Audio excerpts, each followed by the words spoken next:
fighting? You've been out here dealing with these creatures the entire time? Yes. They just keep coming in waves. I've lost count of how many I've defeated. Before I realized it, even the sandstorm had stopped. Jesus. Ah! Here comes another wave! Leave this round to us. I got interrupted earlier, but now I have something to take my anger out on. It's been quite a while since I've seen the Flame Mane in action. I'll leave these to you then. I'll be sure to put on a good show. Let's go! Dia trial?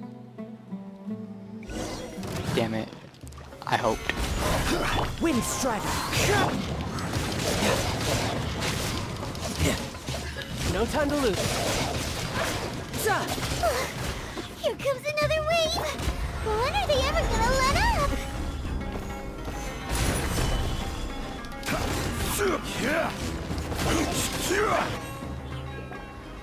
The creature stopped appearing. Was that the last of them? What we fought just now was probably the aftermath of the sandstorm. So we should be safe for the time being. Well fought, everyone. No injuries, I hope. Huh? Who are you? Ah, my apologies. I haven't had a chance to greet you yet. I had my hands full taking care of the village's elderly and children. I am the chief of Aru village. Everyone usually calls me Uncle Anpu. Sir, I am also originally from the desert, but I have not been back for some time now. May I ask if such sandstorms are common? I can't say they've always been common, but recently the storms have become increasingly severe and frequent. Besides sandstorms, we also occasionally get earthquakes. According to an investigator who stayed in the village a while ago, these unusual natural phenomena are related to the withering of Irminsul. Another effect of Irminsul's withering. So, Irminsul's withering causes withering zones in the forest, and sandstorms and earthquakes here in the desert? Everything in the natural world is inextricably connected to Irminsul. These regional symptoms can indeed be a reflection of Irminsul's present state.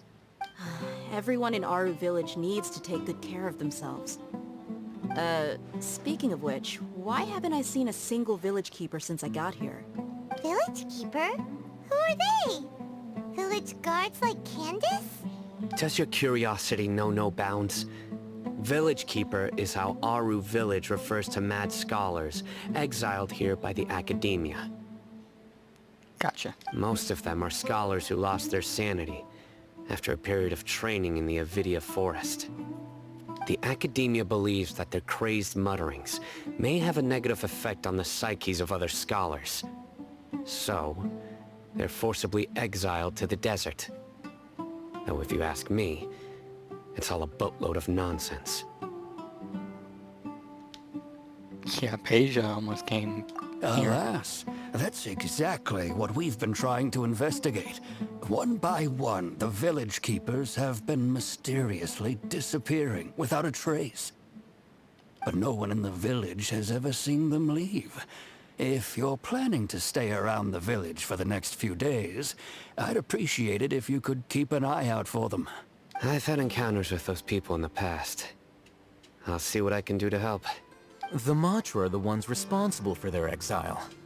Now that you're no longer with them, are you trying to alleviate your guilt and atone for your past sins? I'm fascinated by how you think. Mock me if you will, but if you are guilty, I will eliminate you, regardless of my position or identity. Oh, you're the former General Mahamatra. You must be an expert in these kinds of investigations. Thank you for your help. Is it because you're reminded of Hypatia? Oh, these poor scholars. First they lose their sanity, now this! We need to help get them back home, safe and sound. But, is it really a good idea to tag along with Cyno? You seem like you really don't trust him. I'll be grateful for the assistance. No doubt you will do a better job than some of my former subordinates. Let's start by finding a spot to share what we know so far.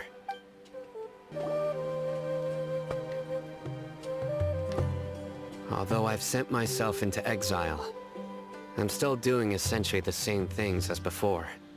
Do you still have any questions for me before we start our investigation? One of my former subordinates told me that this title has its origins in a strange incident. The Academia has long exiled mad scholars to Aru Village. A mysterious phenomenon exists here. When mad scholars first arrive, they are as incoherent and deranged as before.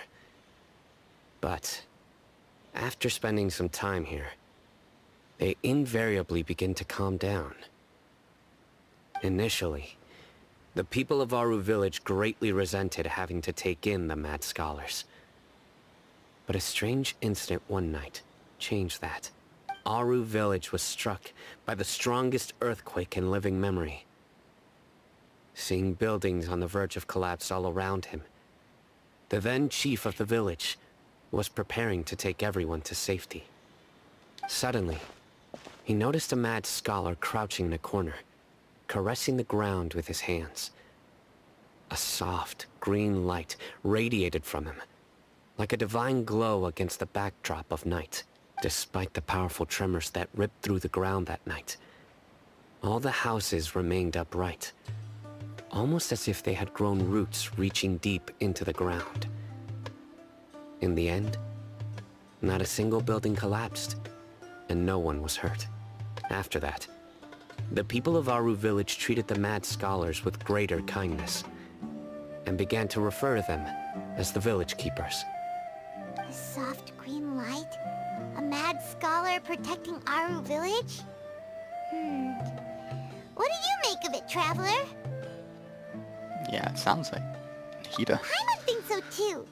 Actually, Cyno, do you know if any of the mad scholars continued to wear their Akasha terminals at Aru Village? In theory, they would continue wearing them so the Academia could still monitor their activities. With that said, the main Akasha system would no longer have any interaction with them. Oh, no wonder! Everything makes sense then! Add in the fact that they calmed down, it was probably Nahida who calmed them. If you are able to draw a conclusion from this one story alone, then it appears you possess much more information than I do. So, what do you make of the story? Really? Lesser Lord Kusanali. What? You don't believe us? Lesser Lord Kusanali was definitely using the Akasha to give her power to the mad scholars! No, it's not so much that I don't believe you. I'm just struck by your reasoning. Lesser Lord Kusanali, the current Dendro Archon. Is she really active in Sumeru? The Academia has always placed far greater importance on the late Greater Lord Rukkhadevata. They've more or less ignored Lesser Lord Kusanali, and I've never had any reason to doubt their views. In addition, I've never heard any stories about Lesser Lord Kusanali and her deeds. To me, she might as well have been a god that never existed. No way! Nahida definitely exists! She's a... how should Paimon put it? She's a good Archon who's kind and wise. Even if she says weird stuff sometimes. I've spent many years interrogating criminals, so I can easily tell when someone is lying. Good! Then you should know that we're telling the truth. That look in your eyes. I've never seen that from a liar. You two really must have met Lesser Lord Kusanali. How can this be? To think, our Archon has been amongst us this entire time. Alright, now it's our turn to put our skills to good use for this investigation. But easier said than done, especially since we don't have any leads. Maybe we can start by knocking on some doors. Excuse me, are you here to help me find my grandpa? Huh? Who are you? By the sounds of it, a resident of this village. My name is Isak. You'll help me find my grandpa, right? Is your grandpa a mad scholar? Hey, don't say that. Grandpa is just Grandpa. Why do you have to call him that? It's not like he's a bad person or anything. The person you're referring to is not a local. Yet you are. Why do you call him Grandpa? Grandpa is just Grandpa. He's my family. I heard everything you said to the village chief.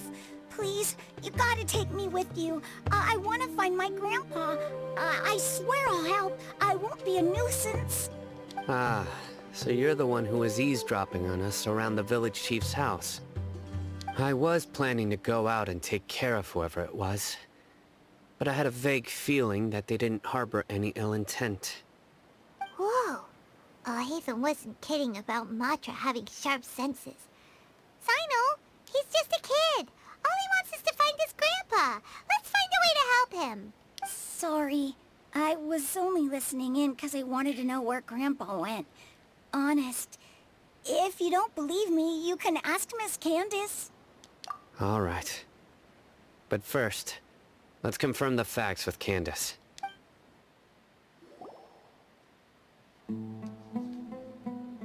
Cyno is super vigilant.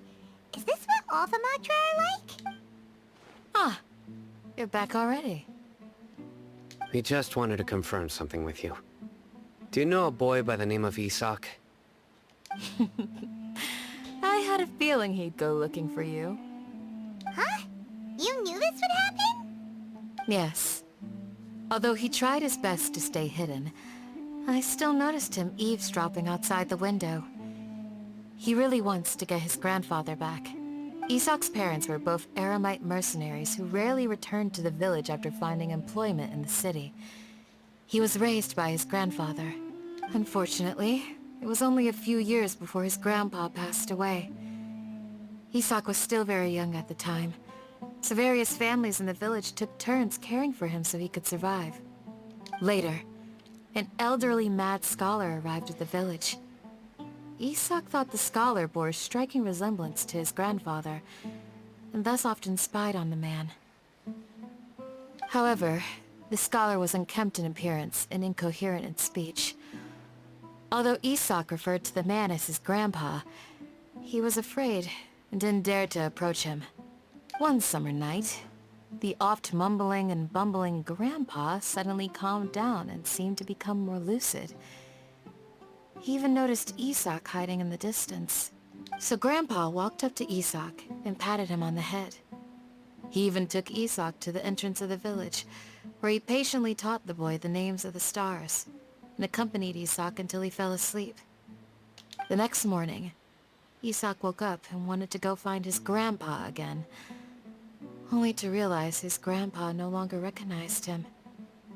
However, even so, Grandpa retained his calm expression. It's said that those who saw the scholar claimed he no longer appeared to be crazy, but appeared to be living in his own world, almost as if he were sleepwalking. Isak was thrilled that his grandpa was able to find peace, and would follow him all the time, asking him things like, "Grandpa, want me to take you somewhere fun?" Or, "Grandpa, could you tell me stories about the stars again?"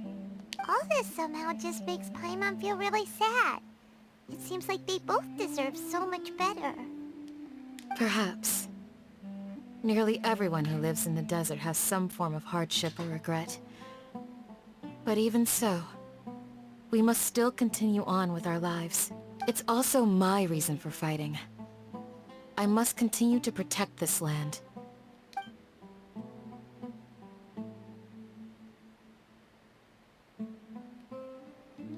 Gotcha. Maybe the people have always had a considerate god watching over them. Huh? What did you say, Cyno? No, nothing. As long as Isak keeps his word and doesn't get in our way, we can take him along. Perhaps you are more compassionate than I gave you credit for. Please accept my thanks on Isak's behalf, Cyno. Hey, Isak! Oh, it's you guys. We've cleared everything up. Let's go find your grandpa. Really? Wow, thank you so much. Yeah. Alright. Let's ask the local residents some questions first.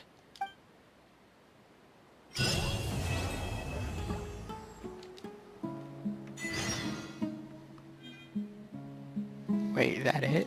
Is that part 1?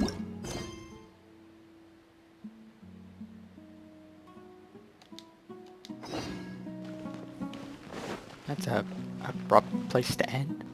But okay.